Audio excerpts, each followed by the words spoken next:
Bakit kaya mas pinili ni Renz Abando ang South Korea kaysa PBA? Paano siya naging sikat sa ibang bansa? Bakit nga ba muntik nang masira ang kanyang career sa isang maling desisyon? Totoo bang lumaki siyang mahirap at walang amang gumabay sa kanya? At paano niya napahanga maging ang NBA star na si Jordan Clarkson? Sa tuwing maririnig ang pangalang Renz Abando, agad naiisip ng marami ang kanyang matitinding dunk, kamangha-manghang blocks at mga highlight plays na tila imposible para sa isang manlalarong katulad niya. Isa siya sa mga pinakakilalang Filipino basketball players sa kasalukuyan, hindi lamang sa Pilipinas kundi maging sa South Korea. Ngunit bago niya narating ang tagumpay na tinatamasan niya ngayon, dumaan muna siya sa isang buhay na puno ng pagsubok, sakripisyo at matinding determinasyon. Bago tayo magpatuloy pa-like ng video at mag-subscribe sa aking channel, napakalaking tulong nito sa aming mga content creator. Maraming salamat po. Ipinanganak si Renz Joseph Mamoyak Abando noong March 11, 1998 sa Santo Tomas, La Union. Hindi naging madali ang kanyang kabataan. Lumaki siyang walang ama na gumabay sa kanya, kaya ang kanyang ina ang nagsikap upang matustusan ang pangangailangan ng kanilang pamilya.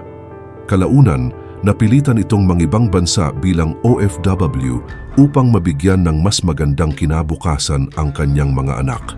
Habang nasa ibang bansa ang kanyang ina, ang kanyang lola ang tumayong pangalawang magulang. Siya ang nag-alaga, gumabay at sumuporta kay Renz habang siya ay lumalaki.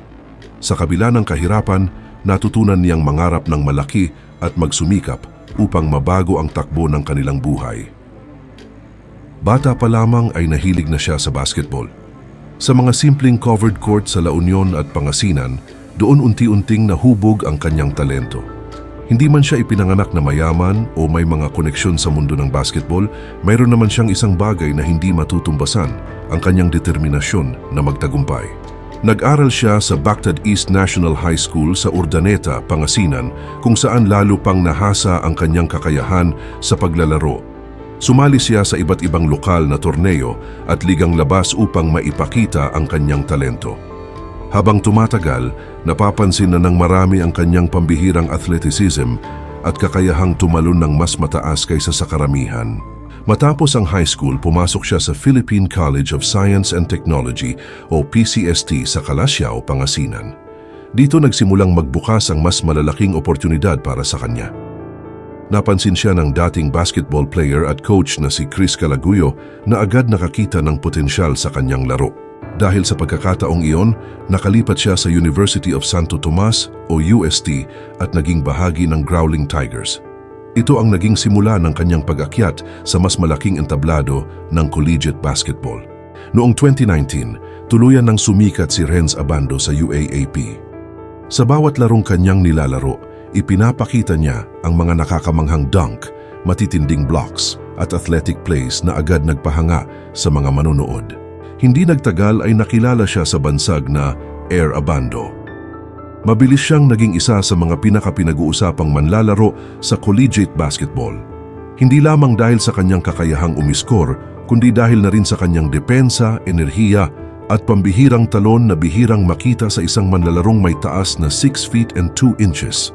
Subalit kasabay ng kanyang pagsikat ay dumating din ang isa sa pinakamalaking pagsubok sa kanyang karera. Noong 2020, nasangkot ang UST basketball program sa kontrobersyal na tinaguriang Sorsogon Bubble sa kasagsagan ng pandemya. Nang lumabas ang issue, isa si Abando sa mga manlalarong nagpasyang umalis sa universidad. Maraming fans ang nagtaka sa kanyang naging desisyon. May mga sumuporta sa kanya, ngunit mayroon ding bumatikos. Sa halip na makipagbangayan o patulan ang mga kritisismo, pinili niyang ituon ang kanyang atensyon sa basketball at magpatuloy sa pag-abot ng kanyang mga pangarap. Lumipat siya sa Kolehiyo de San Juan de Letran at naging bahagi ng Letran Knights sa NCAA. Dito niya ipinakita ang isa sa pinakamagagandang yugto ng kanyang basketball career. Sa NCAA Season 97, naging dominante si Abando sa magkabilang bahagi ng court. Kaya niyang umiskor, dumepensa, kumuha ng rebounds at gumawa ng mahahalagang plays sa mga kritikal na sandali ng laro. Bilang resulta ng kanyang kahanga-hangang performance, sabay niyang napanalunan ang Rookie of the Year at Most Valuable Player Awards. Isa siya sa iilang manlalaro sa kasaysayan ng NCAA na nakagawa ng ganoong pambihirang tagumpay. Hindi lamang iyon, Tinulungan din niya ang Letran na masungkit ang kampyonato at tuluyang naging isa sa pinakamainit na pangalan sa Philippine basketball. Matapos ang kanyang makasaysayang NCAA season, marami ang nag-aakala na susunod na niyang tatahakin ng PBA. Ngunit nagulat ang maraming tagahanga nang piliin niyang huwag muna itong pasukin. Sa halip, nagdesisyon siyang maglaro sa South Korea. Para sa marami, malaking palaisipan yon. Bakit South Korea? Bakit hindi PBA? Isa sa mga pangunahing dahilan ay ang mas malaking oportunidad na naghihintay sa kanya sa ibang bansa. Bukod sa mas mataas na kita, mas mataas din ang antas ng kompetisyon at mas malawak ang exposure sa international basketball. Noong 2022, pumirma siya sa Anyang KGC ng Korean Basketball League o KBL. At tulad ng ginawa niya sa Pilipinas, hindi rin siya nagtagal bago napansin ng mga Korean fans. Humanga sila sa kanyang walang sawang enerhiya, matinding depensa at mga dunk na tila lumalabag sa batas ng gravity. Sa halos bawat laro, may highlight siyang naiiwan sa isipan ng mga manunood. Sa kanyang rookie season pa lamang, naging mahalagang bahagi na siya ng koponan. Tinulungan niya ang Anyang KGC na manalo ng KBL Championship at East Asia Super League Championship. Isa itong napakalaking tagumpay hindi lamang para sa kanya, kundi para rin sa Philippine basketball. Mas lalo pa siyang sumikat nang manalo siya sa KBL Slam Dunk Contest. Sa pamamagitan ng kanyang mga nakakamanghang dunk, nakakuha siya ng perfect score at naiuwi ang korona bilang Slam Dunk Champion. Dahil dito, lalo pang dumami ang kanyang tagahanga sa South Korea at mas nakilala ang pangalang Renz Abando sa buong Asia. Habang matagumpay sa Korea, nagkaroon din siya ng pagkakataong magsuot ng jersey ng Gilas Pilipinas. Isa sa pinakamahalagang yugto ng kanyang international career ay ang 2023 FIBA Basketball World Cup. Bagamat limitado ang kanyang playing time, naging paborito pa rin siya ng mga Pilipinong fans dahil sa kanyang enerhiya at depensa. Tuwing pumapasok siya sa court, ramdam agad ang pagbabago ng momentum ng laro. Marami ang humanga sa kanyang kakayahang humarang ng tira laban sa mas matatangkad at mas malalakas na international players. Ang ilan sa kanyang mga defensive highlights ay nag-viral pa sa social media. At isa sa mga humanga sa kanyang laro ay si Jordan Clarkson.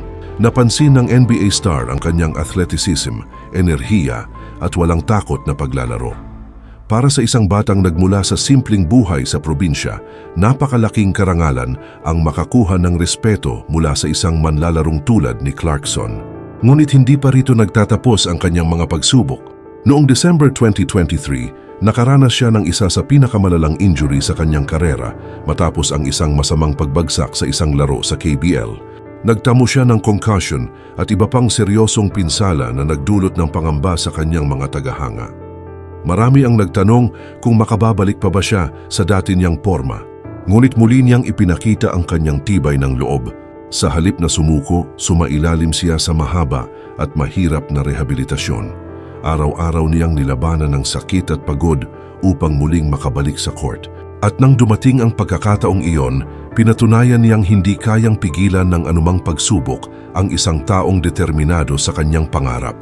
Sa kasalukuyan, patuloy na kinikilala si Renz Abando bilang isa sa mga pinakasikat at pinakarespetadong Filipino basketball players sa Asia. Patuloy siyang sinusubaybayan ng mga fans sa Pilipinas at South Korea. Sa kabila ng kanyang kasikatan, nananatili siyang simple, mapagkumbaba at nakatuon sa kanyang pamilya. Marahil iyon ang dahilan kung bakit marami ang humahanga sa kanya. Hindi lamang dahil sa kanyang talento, kundi dahil sa kanyang kwento ng sipag, sakripisyo at pagtitiyaga. Mula sa isang batang probinsyano sa La Union hanggang sa pagiging kampiyon at international basketball star, pinatunayan ni Renz Abando na walang imposibleng pangarap para sa taong handang magsumikap. At para sa maraming Pilipino, si Air Abando ay higit pa sa isang basketball player. Isa siyang inspirasyon. Isang buhay na patunay na kahit gaano kahirap ang simula ng buhay, may pagkakataon pa ring maabot ang tagumpay basta may tiyaga, sipag, pananampalataya at paniniwala sa sariling kakayahan. Kung gumabot ka man sa dulo ng video na ito, huwag kalimutang mag-like and subscribe, mag-iwan ng bakas kung tagasaan ka. Maraming salamat po sa panunood.